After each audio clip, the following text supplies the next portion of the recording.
A partire da oggi inizio una nuova serie di video qui sul canale nella quale commenterò i video che voi mi state segnalando.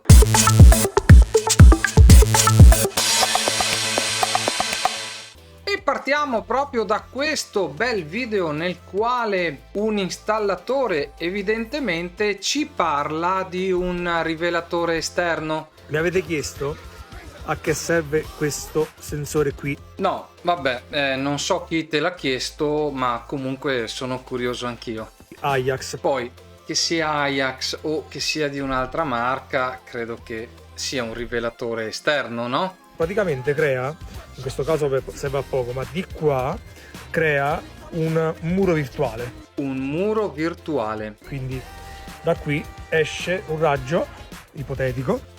No, mi dispiace contraddirti, ma di lì non esce proprio nulla. Quello è un rivelatore passivo ed è quindi il rivelatore che rivela gli infrarossi emessi dal corpo che teoricamente si avvicina all'area di copertura, alla zona di copertura di quel sensore. Non esce assolutamente nulla, ma andiamo avanti. Che crea un muro virtuale e a questa altezza non dà fastidio al cane, quindi il cane non ve lo fa scattare. Il sensore non può dar fastidio al cane, ci mancherebbe che fosse dannoso per la salute dell'animale e quindi per la salute dell'uomo. Semmai è il contrario, semmai è il cane che può dar fastidio o far scattare l'allarme di quel rivelatore. Molto bene.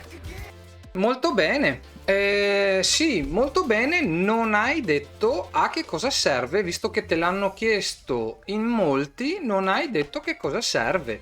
Direi che è un rivelatore di allarme, a parte la marca, a parte il modello, è un rivelatore esterno per l'allarme intrusione che serve a proteggere le nostre abitazioni dall'esterno.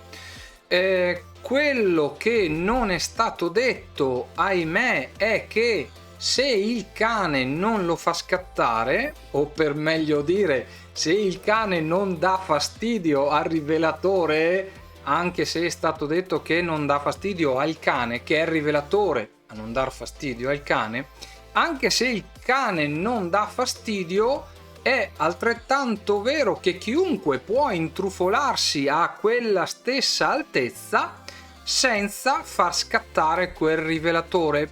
Questo è un grandissimo limite di quella tecnologia, quindi è inutile che ci nascondiamo dietro un dito, ma cerchiamo di passare informazioni corrette, cosa che mi sembra sempre più raro. Io nel mio piccolo cerco sempre di passare informazioni quanto più veritiere possibili e attendibili e verificabili. Per questo commenterò i video che mi state segnalando, nei quali vengono passate informazioni, diciamo, poco trasparenti.